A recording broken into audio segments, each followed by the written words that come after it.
So it's always pushing forward, it's always having something to say, and always trying to welcome people in. Hello, I'm Russell T Davies, and I'm here talking to Rolling Stone UK about Doctor Who.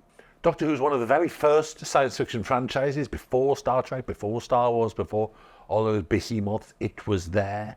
And it's kind of unique for being British, for being this long running, for being a show that always reinvented itself, and for having the most amazing fandom, really. We're supported and loved by the fans, and that means a lot. I think Doctor Who is still buzzing after 60 years because it keeps renewing itself, it keeps being fun, it has stuff to say about the world, but it's also becoming part of our stored memory and history and nostalgia and heritage of television. And it's simply British television at its best, in my opinion. I was 3 years old when I first remember watching Doctor Who, so it's always been there.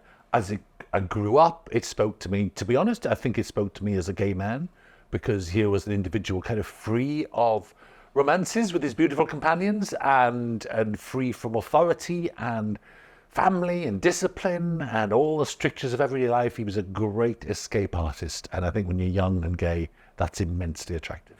I think the Doctor is always a reflection of what's happening in Britain, even if sometimes that's an escape. You look back to the John Pertwee years, where he was a great, fantastic establishment figure, and yet with great frilly shirts and velvet jackets. There's always been a youth and an optimism to it. In the modern show, we've kind of reflected the change in society by Jodie Whittaker's been the first female Doctor, many years too late, some would say, but thank goodness she arrived in style. Now Ncuti Gat was the first black Doctor. So it's always pushing forward, it's always having something to say, and always trying to welcome people in. From my point of view, whatever I make on television, I try to embrace queerness and queer politics, and that's like breathing to me. I bring that to Doctor Who, but I bring that to whatever I work on, simply because that's my world. I'm not even breaking down barriers there. There are no barriers where I am. That's how I live.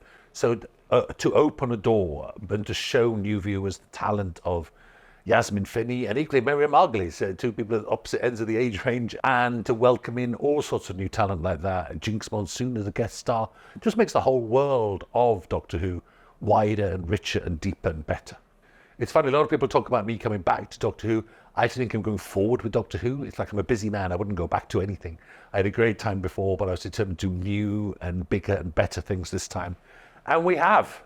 Really great and quite profoundly moving for me to have Doctor Who recognised by Rolling Stone UK, because it's not necessarily the show you might turn to. There's more adult shows, there's more punky shows, there's more radical shows, there's wilder shows, but actually, in its own way, sitting there at the heart of family viewing in primetime BBC One, this is a radical show. It does have amazing things to say, and I really, really appreciate the magazine and the publishers, all of you, reaching out like this to acknowledge the show. I appreciate it hugely.